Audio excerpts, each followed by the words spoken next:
Hey everyone, Eric Olander here. Glad to be back on the channel for my first video of 2025. At the end of last year, I promised that I was going to come back and try and do these clips and also the roundtable every week to bring you trends and insights and stories and takes on stories about what China's doing in the global south. And then obviously this week, a lot of the attention is going to be focused on what's happening in Washington with the inauguration that's coming next Monday of Donald Trump for his second term in office. What I want to do today is bring you up to date on some of the newest polling data, both about Donald Trump, and then again, that does impact China in terms of how other countries around the world, including in the global south, are thinking about the incoming Trump administration. And again, it's a lot more positive than I think a lot of people may expect. And at the same time, there's some new polling data that's just come out by the Chinese themselves. And that was one of the comments that came up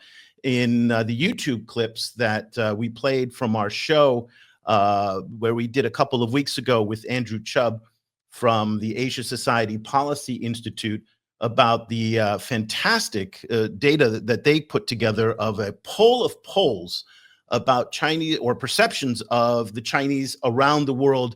And again, asking this question, is it as kind of polarized and binary as a lot of the Western polling suggests? And what Andrew told us in our discussion and what he found in that survey is it doesn't break down as neatly in terms of everybody in the global south loves China, everybody in the global north hates China, and that's the end of it. And their data found a lot of nuance in it. Well, we have this brand new survey that just came out from the European Council on Foreign Relations, and I'd like to walk you through that.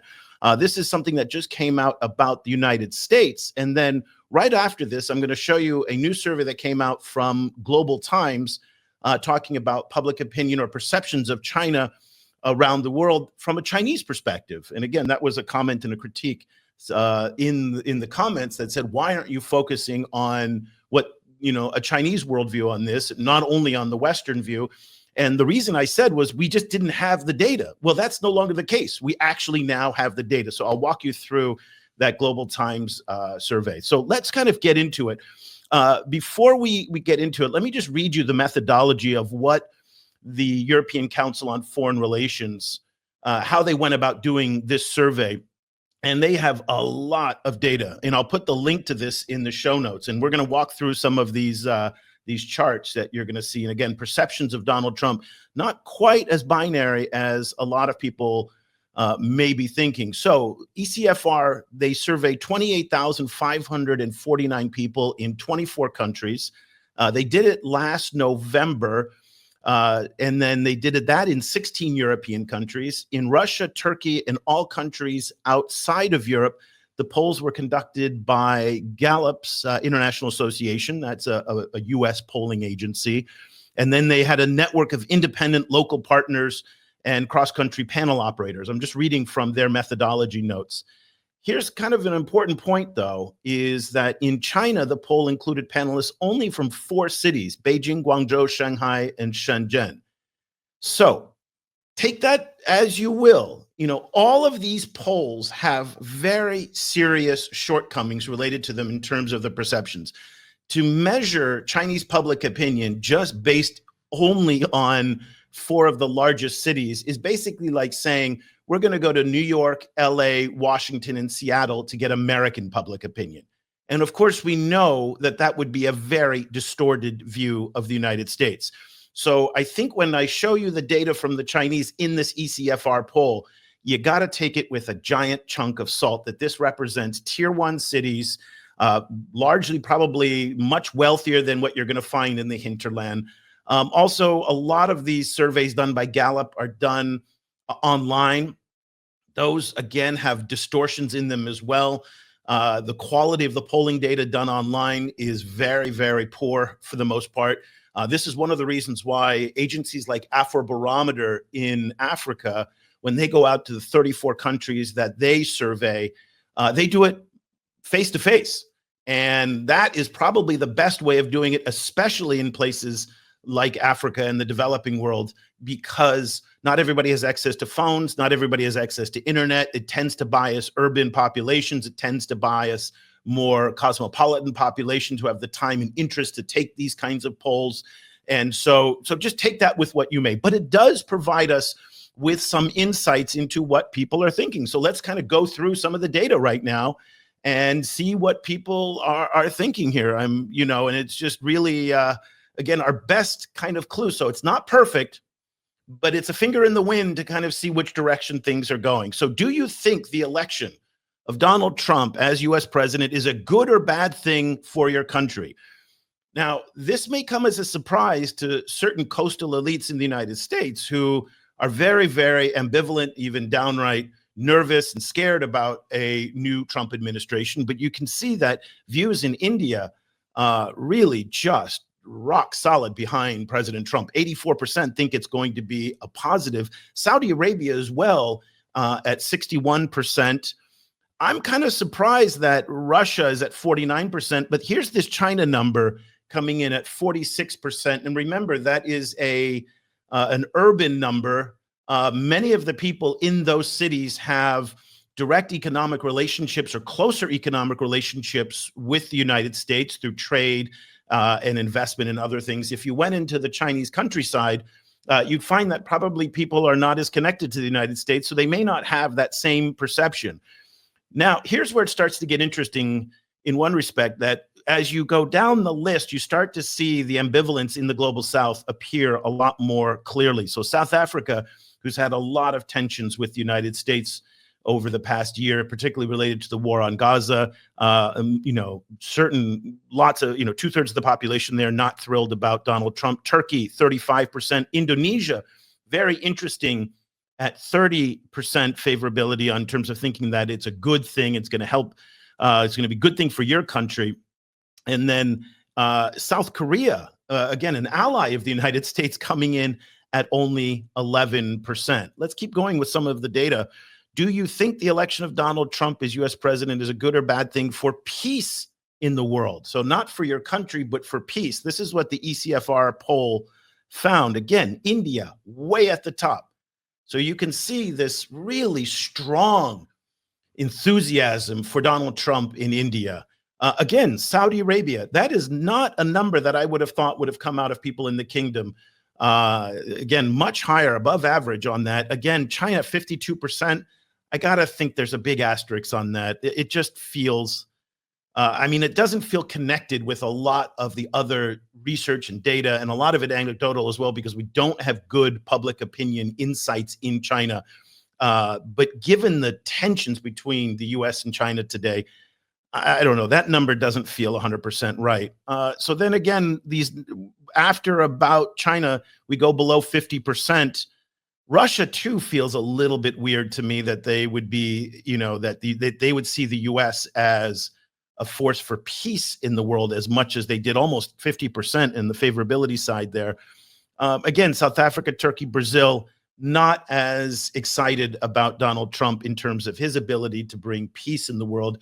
Donald Trump, of course, has said he's going to end the wars in Gaza and Ukraine. Let's see if he can do that. Of course, if he does that, that will have a big impact on that. And once again, South Korea, interestingly, way down at the bottom.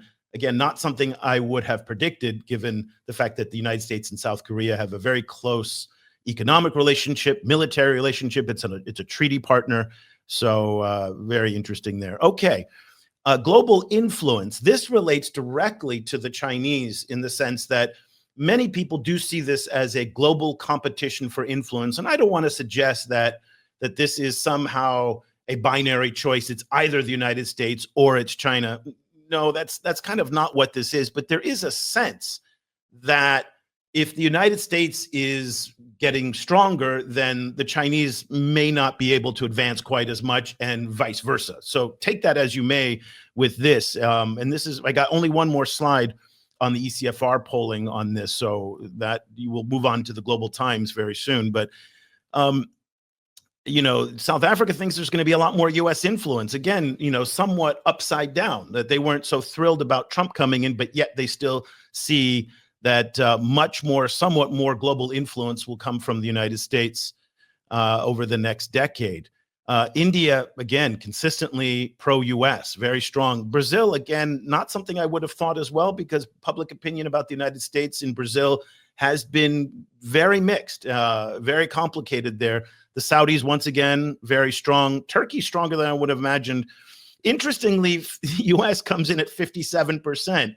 And the reason why that's funny is because a lot of Americans have a very negative view of their future in the world today.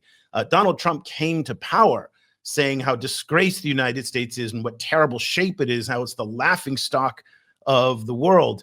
And he was channeling this deep sense of insecurity in many Americans about their place in the world. So to see 57% is actually a higher figure than I would have imagined.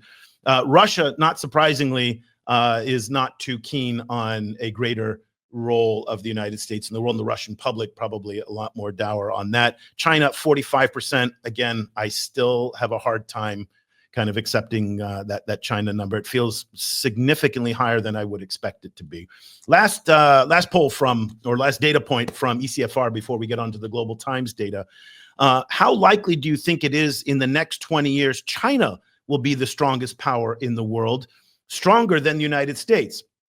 Here, it's very interesting, because thinking about the previous set of data about the US in the next 10 years, and at the same time, China getting stronger. In some cases, some of these countries are saying both are going to get stronger. Not surprisingly, the people in Beijing, Shanghai, and Shenzhen all think that China is going to be the strongest power in the world in the next 20 years. Russians very, very confident at 77%. Again, Saudi Arabia. So Saudi Arabia came in very strong on the US, and now they're coming in very strong on China. So that's why that binary view of it's not zero sum. Both can be true at the same time. It's a both and type of equation. Indonesia, too, who is not very optimistic about Trump, seems to be more optimistic about the US, with 68% agreeing with that statement in terms of growing influence of China going over the next 20 years. South Africa, who was not very excited about the US, is more optimistic about China. South Korea, there we are at the bottom again, 22%. So that is super interesting to look at that. Again, we got some criticism in our comments that we were not focusing enough on Chinese public opinion. And again, I just want to make the point that it is very difficult to focus on Chinese public opinion, because outside polling agencies are not allowed to operate inside China. And the Chinese themselves don't do these kinds of polls very often, and they don't do polls about Chinese perceptions themselves overseas. That is, up until now. So the Global Times Institute, which is a think tank or an institute attached to the Global Times newspaper, and the Global Times newspaper is under the direct authority of the Chinese Communist Party. Very important distinction here to make. It is not part of the Chinese state. It is under the CPC, not the Chinese state. So they published last week this glowing review of what people around the world think of China. Just as I did with ECFR, let me give you some of the methodology data that they gave us. And again, just as with ECFR, there are some very serious shortcomings with this this poll as well. 14 developed countries, 32 developing countries, 46 countries in all.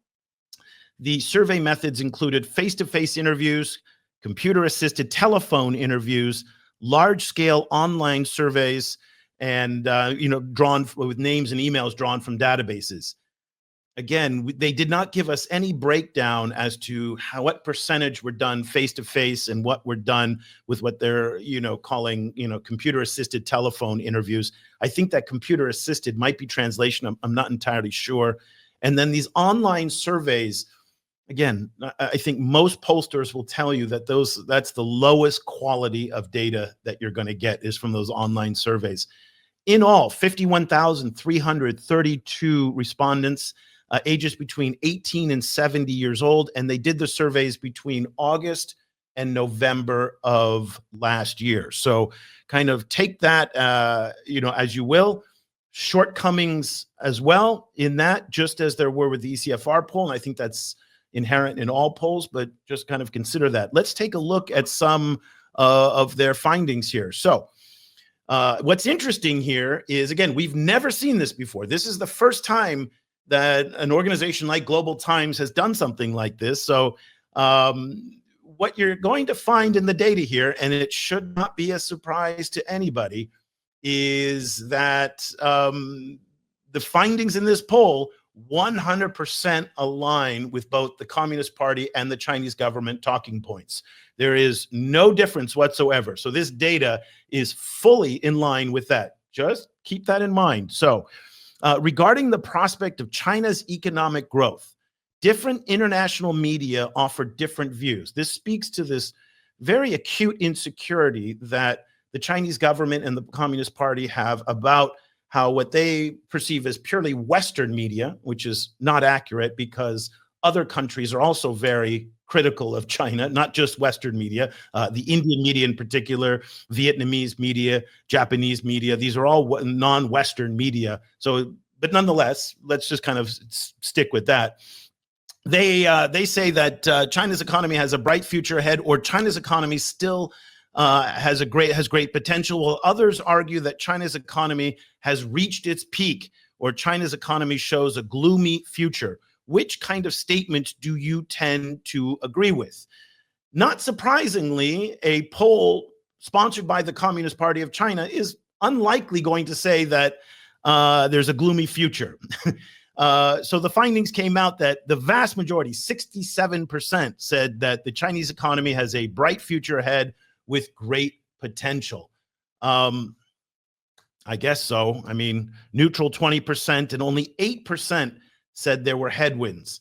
The reason why that's a little bit, again, just suspicious, in part because that 8% number does not align at all with the polling data that we've seen come out of Pew and others in the US and Europe that are decidedly negative on the Chinese economy and China writ large. So not quite sure. And again, they said there were more than a dozen developed countries that were in their mix. We don't know the weight of those developed countries, but still they were there. Let's take a look at another question. To what extent do you expect China to take more actions or contribute more as below for the international community?